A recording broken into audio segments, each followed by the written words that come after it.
Here at the Aussie Wire News, we are proud to present you with our first ever special report. This one's been prepared by our Sydney correspondent, Bruyne, and it's something he should rightly be proud of. I think it's a truly fantastic production that he's put together for us. And so, with thanks to Bruyne, or Chris Coveries if you're looking for him online, please enjoy the very first ever Aussie Wire special report. The Liddell plant in New South Wales is set to close this week. The closure of Liddell has been... It will be switched off tomorrow, the end of an era for the coal-fired Liddell has well and truly come to the end of its lifespan. So it was always going to happen. But what we're saying is that it's sad, but it's inevitable.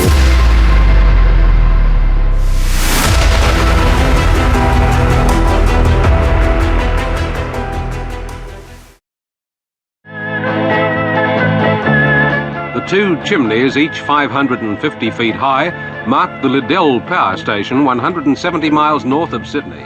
The year is 1975, and the Liddell power plant is providing 40% of New South Wales' electricity.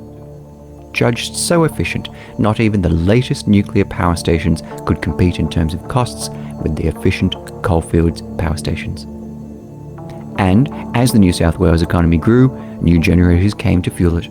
Vales Point in 1978, Eraring in 1982, Bayswater in 1986, and Mount Piper in 1993, providing electricity at affordable prices for businesses and households. $50, $30, even $10 a meg or megawatt hour.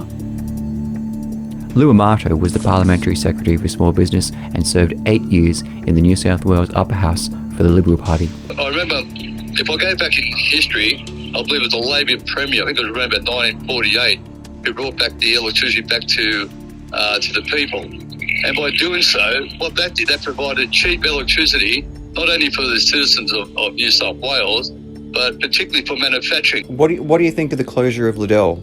I think they should have had much better plans in place. Like renewable energy, yes, the concept is great, but unfortunately, it's not reliable. As AGL says, it's going to reduce our carbon emissions. Look, in my opinion, when we're selling our resources to other countries that are using those resources to generate electricity, and they're the ones actually emitting carbon, what the carbon Australia emits is nothing. On the world stage, it represents nothing. But to the cost to our citizens and to our mum and dads out there and to our business communities and our manufacturing, it's a huge, huge cost. But in 2008, everything changed. The global financial crisis is affecting financial markets right around the world. Another reassurance today that the Australian economy has fared better than most during the global financial crisis. That young professional men were also the biggest victims of the global financial crisis. Energy generation in Australia peaked in July 2008, and despite 4 million more people in Australian homes, it has never returned. Rising electricity costs simply made it too expensive for manufacturing in Australia. Today we're announcing that Holden will cease manufacturing in Australia. Far more economically viable for the business to pay them to stand and do basically nothing compared to what they normally do, because the price of electricity would mean that we were actually selling at a loss. They either shut down or moved to China. Then Labor sold the retailers and some of the generators. The New South Wales government's fire sale of the state's electricity assets, and the Liberal Party sold the rest of the generators, even the poles and wires. Here's the Premier at the time, Mike Baird. Here are the real facts about poles and wires. We're not selling any assets. We're only leasing 49%. Premier Baird later stepped down in January 2017 to spend more time with the family. 4 weeks later, Mike Baird accepted a senior executive role at National Australia Bank with a $2.29 million a year salary.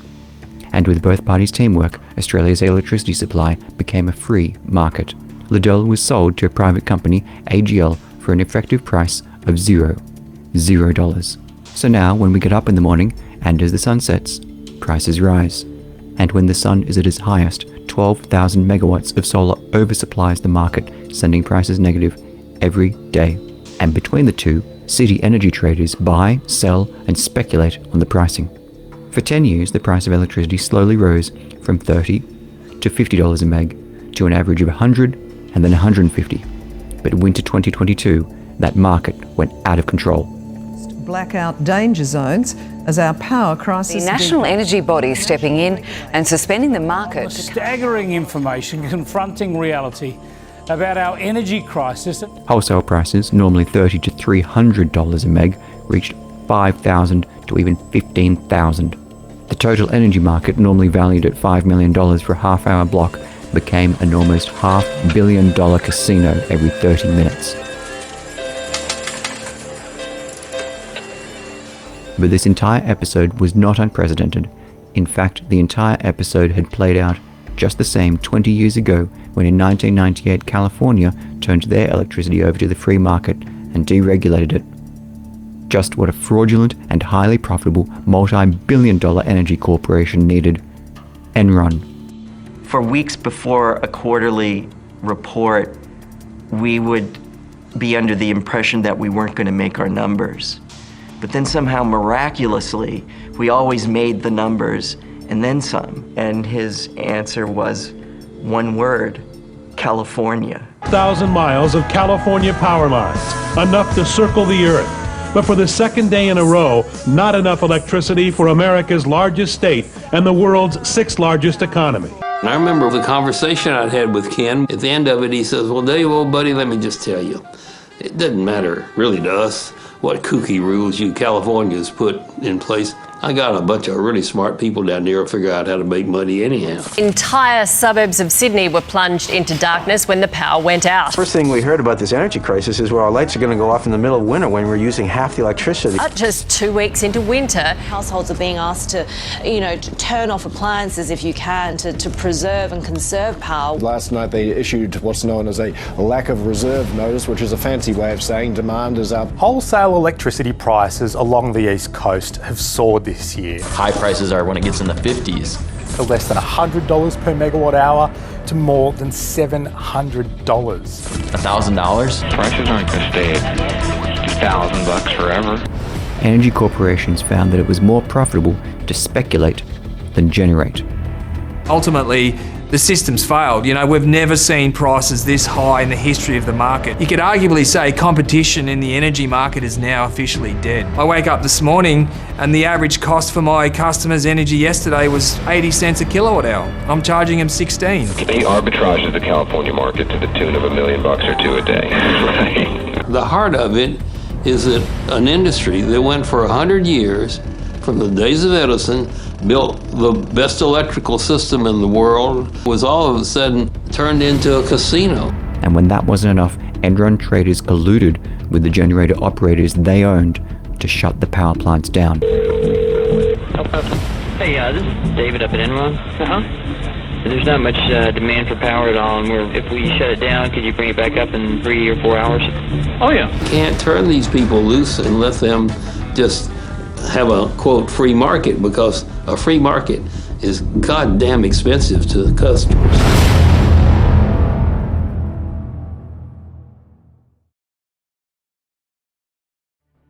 Expensive electricity. Anything when it goes into a private sector, although it's good in some ways, Chris, this is what I'm talking to you about. The principle of it's great, yeah, but anything that goes private ultimately comes at a cost. Stuart Bonds is a coal miner and independent political candidate. At the 2019 federal election, he came within just 1,000 votes of winning. It is a big thing to lose a power station that provides hundreds of jobs, but they will be absorbed in the area. But to your question, that it is going to be a significant impact to the whole state, right? Because you're taking reliable 24/7 electricity out of the grid. You get in the city and you become disconnected from everything. You become disconnected from where your power is generated. You become disconnected from where your food is generated. You become disconnected from where the minerals that provide you with the lifestyle that you have are mined and where they come from. We're pulling 5.5 million homes worth of electricity out of the grid, whilst we are adding hundreds of thousands of people. Now, once you break a system like this, that's it. You can't just flick a switch and rebuild it. We are playing with something, and our politicians are playing with something that they fundamentally do not understand. And people are sleepwalking into an absolute disaster. Despite all of this, right? Despite all of this, despite what you've brought up, these details, and as much as they do matter, it's socially inevitable, economically inevitable, and most importantly, isn't this just politically inevitable? But what is...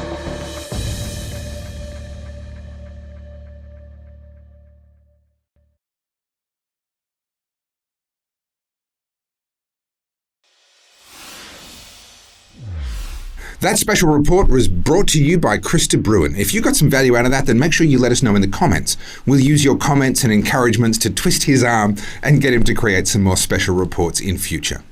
It goes without saying, of course, that we can't cover a topic as big as the energy grid in one segment, so we will be continuing our coverage of the topic of energy going forward.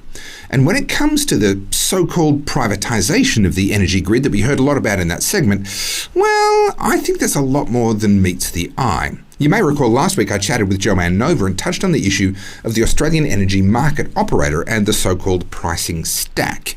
We'll be taking a deep dive into that next month on the Aussie Wire News because, personally, I'm of the view that the privatisation of the energy sector was a sham and is now being used as a popular scapegoat to deflect blame from where it really lies.